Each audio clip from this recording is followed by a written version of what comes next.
Usually, before I go shaking my tits for the press, I like to go see how the professionals do it.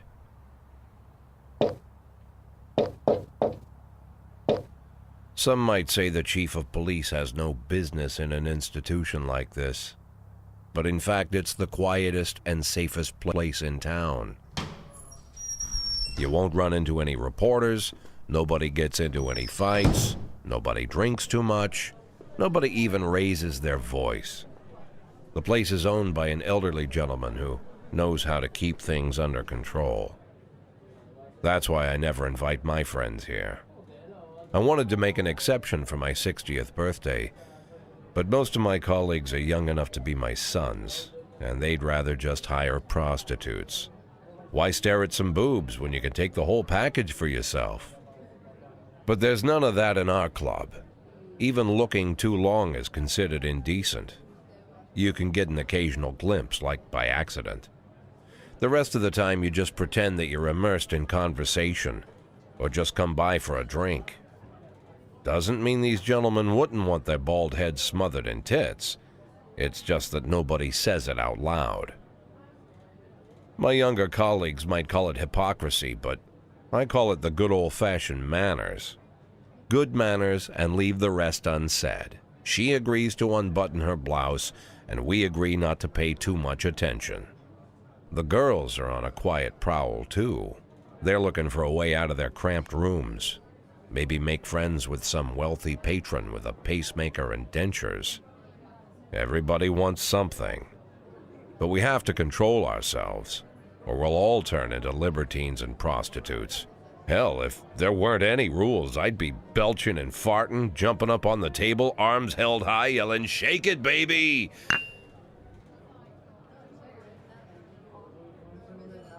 No idea how I got so barbaric.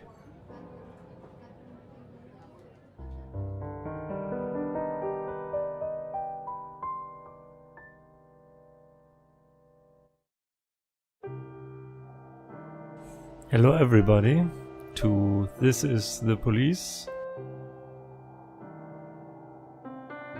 Let's just start a new game.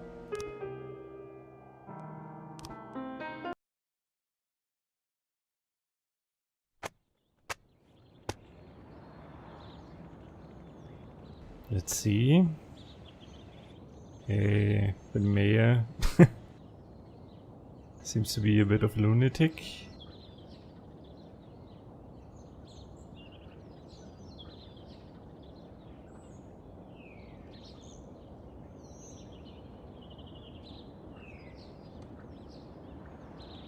Okay, let's go to work. Can't click on anything.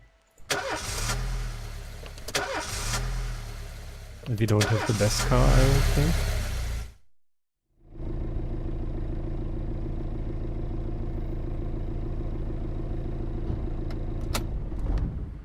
When I was a kid, my father sometimes told me at bedtime that if I closed my eyes and didn't open them for a long time, all the demons would blow away. Yesterday I turned 60, but I still take his advice. Not because I'm sentimental or want to keep the memory of my father alive. I just can't think of a better solution. To get away from all the demons that haunt Freeburg, I'd need to wear a blindfold 24/7. Plus, it's a good idea to act blind when talking to reporters. At least that's what my colleagues say. They're afraid of press conferences. But for me, it's more like a confessional. No matter what lies you tell, you're privately thinking the honest answers. It helps me remember who I am. The fact that I'll be reading all about it in the papers tomorrow is a small price to pay. Call it penance for the preacher.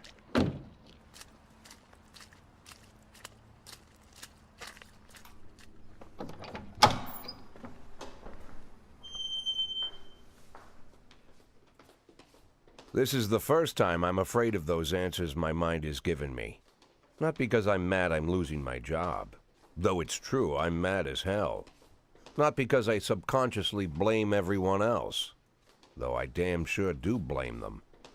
And don't even ask me what my next move is. I can't imagine. But even that doesn't scare me. The worst thing is, I know I'm gonna have to do something. I'll be damned if I know how far I'll go. I may have a lot of vices, but predictability isn't one of them.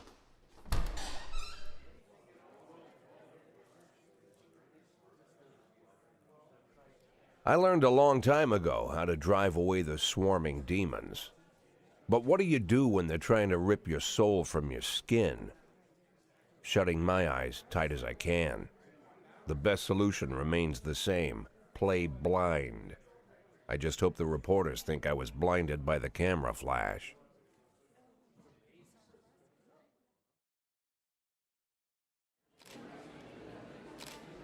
Good morning. Yesterday, the mayor's office officially announced your resignation. Did this come as a surprise, or did you know about it in advance? I think regarding his thoughts earlier, or our thoughts, I think we are playing the police chief. I guess it was a surprise. Do we tell them? That's your other problem. I think we are professional and we shouldn't say it was a surprise, actually. That's not the right behavior to... What's the difference? No. The mayor discuss it with me. Mayor Rogers told me that wants a fresh face running Fribourg PD.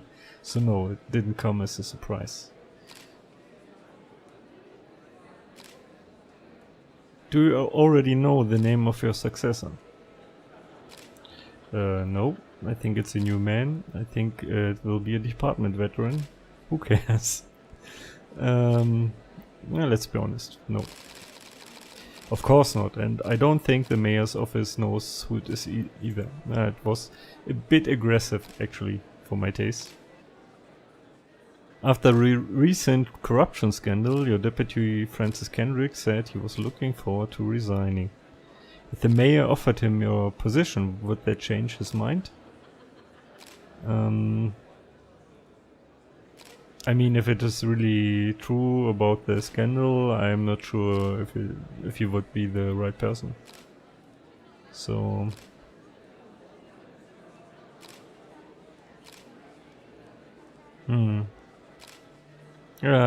let's be not so direct, perhaps.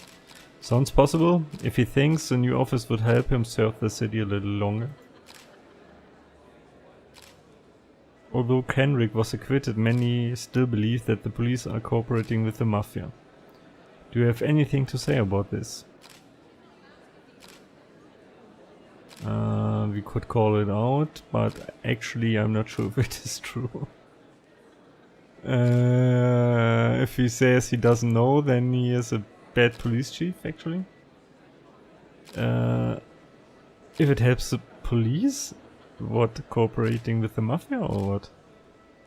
No, we can't say anything to that. It's everything here is wrong. You can't say anything to that comment. Usually I prefer to answer all the questions, but in this situation I've got to say no comment. Do you think your personal relationship with the mayor could be the reason behind your retirement? I'm not sure what the personal relationship was in the past, so... let's say possibly. Because that would look stupid, and I'm not sure about it. It's often difficult to say what guides policy decisions. That's true, actually. Thank you. How's the back today, Mr. Boyd? Same as usual. How did the press conference go? You can read about it in the newspapers tomorrow. Don't let anyone in. Even Mr. Kendrick? Especially Mr. Kendrick. So we are Jack Boyd, the police chief.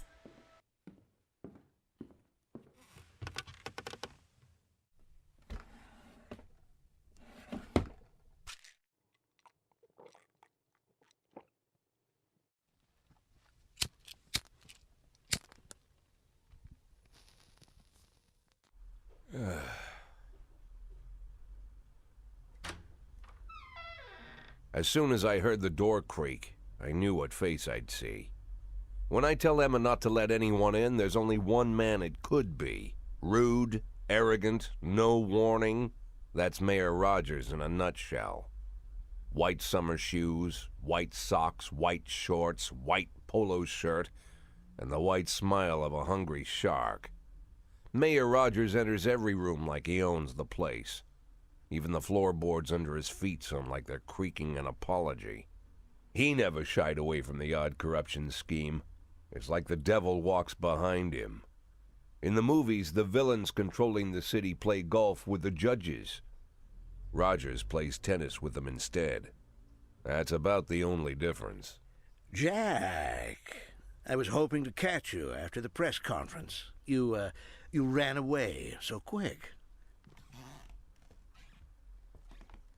There's no smoking at City Hall. No reason for me to hang around. Well, this morning I signed a ban on smoking in all public buildings. Soon you won't be able to smoke here either. Soon enough, I won't be here at all. That's what I wanted to talk to you about. The people of this city like you, Jack. The police chief of all people. Don't betray that, Jack. Don't get wrapped up in any schemes. Sit nice and quiet for the next 180 days, and you'll be remembered as a hero. That's the only thing that you still have left. Be the hero. Then how am I supposed to scrape together a retirement fund? You had a million chances to secure a luxury pension, one that even I would have envied, although I've never set aside any money for myself. I'm not planning to retire anytime soon.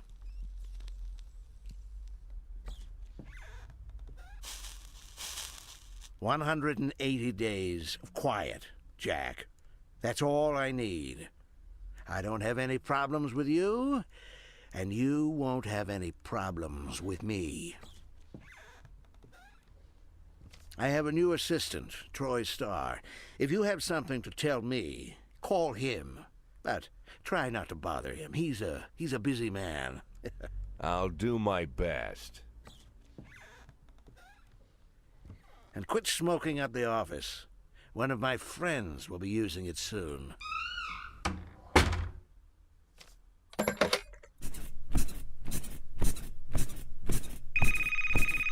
Oh, I'm sorry, babe. Only the mayor has this number. Mr. Mayor? Yeah, is this Troy Starr? Yes? Go fuck yourself, Troy Starr.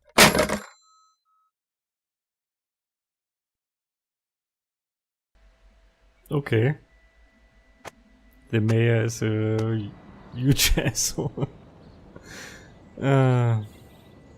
Jack Boyd on his resignation asked the mayor. That's true, he said that. Civil servants' wages won't be raised this year. Okay.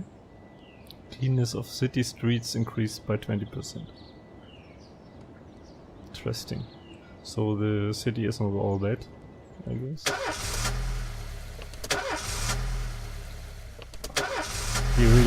We really need a new car. Cops don't use the police station cafeteria anymore. There's some kind of stigma against sitting shoulder to shoulder with your partners. Everybody just takes snacks from the machines or grabs a meal and hammers it down in the corner like a vulture on a corpse. The main thing? Don't look into anyone's eyes. Could be construed as an invitation to sit together. The only people eating here are ghosts.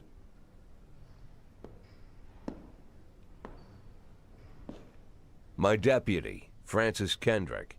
He recently became one of those ghosts. The subject of one of the most devastating corruption scandals in the history of Freeburg. No evidence to support the accusations, but everyone knows Kendrick's days are numbered. I need that file I asked for. Needs to be ready tonight. Francis didn't say anything, but I understood. Ghosts aren't supposed to talk. Besides, I got a feeling he was already finished.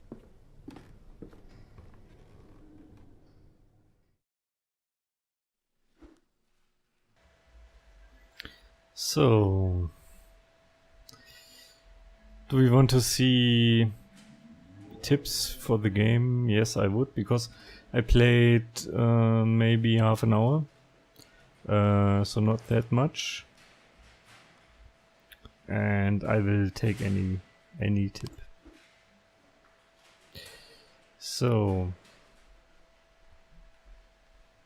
we have 2 shifts. Every shift, we have officers who responds to different crimes and progress and so on. And we can move employees between shifts. So every officer has statistics,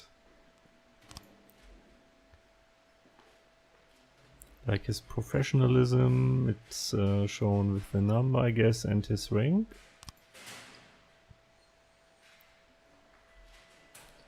Okay, how tired they are, shows the energy bar, good.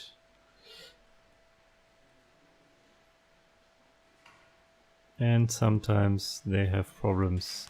Okay. So that's shift B, and we don't... Is her name really Mole? So is she a mole or is she a normal detective? I'm not sure about that. Okay, we have our police officers, and some have some experience or are quite good, and some aren't. I'm not sure why that is, why the difference is so big, because this officer looks a bit older, so should be more experienced, but maybe she's not, or he is not. I'm not sure, but we will start the day.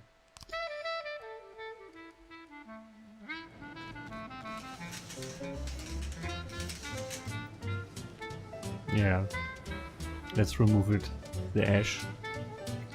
So I guess here is the police station.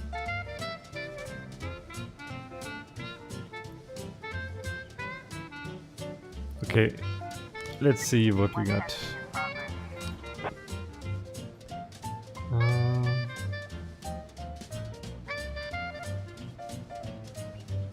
Okay, if more officers are requested, it's more serious. Good to know. And sometimes we have to use the SWAT. Hit and run. I think that's serious, actually.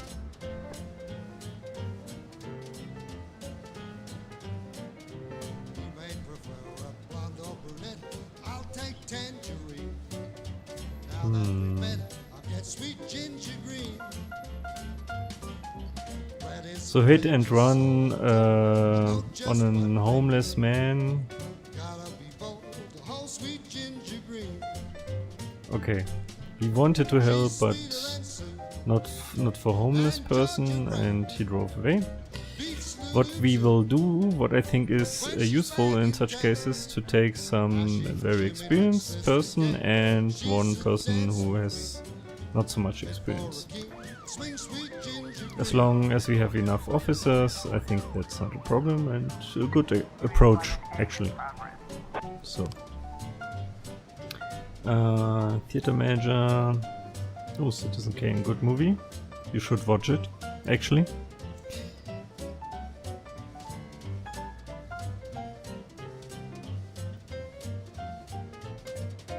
Oh, okay. Yeah. Let's send them.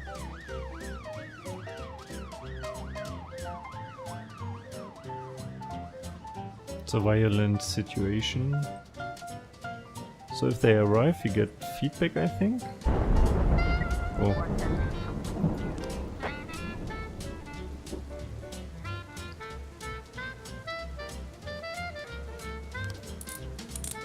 Oh.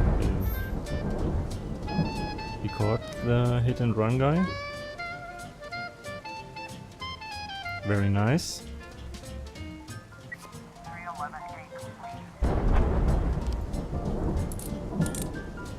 And we stopped the fight. Very good. sister Kay. She's just a dancing queen. Armed robbery. Whoa. Swing sweet ginger, swing sweet By ginger. teenagers. We can send 2 person. I will send the more experienced 2 officers.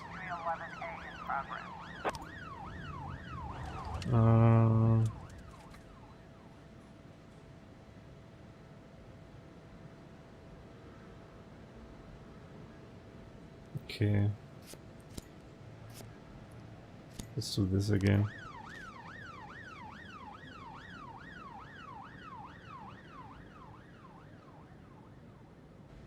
I think it's not only important to get an outcome no matter what, but a good outcome would be nice too. Ghetto passerby saw some teenagers attack an elderly musician, then run away with his guitar and his money. Yeah, let's send them all.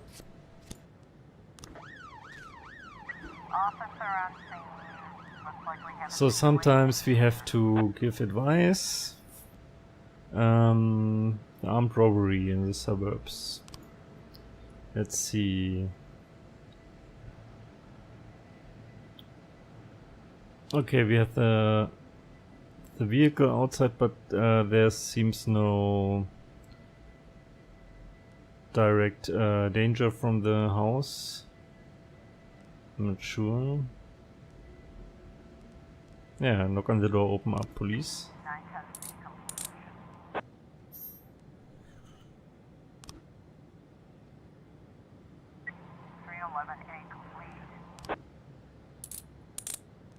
Okay, we caught the offender. Good.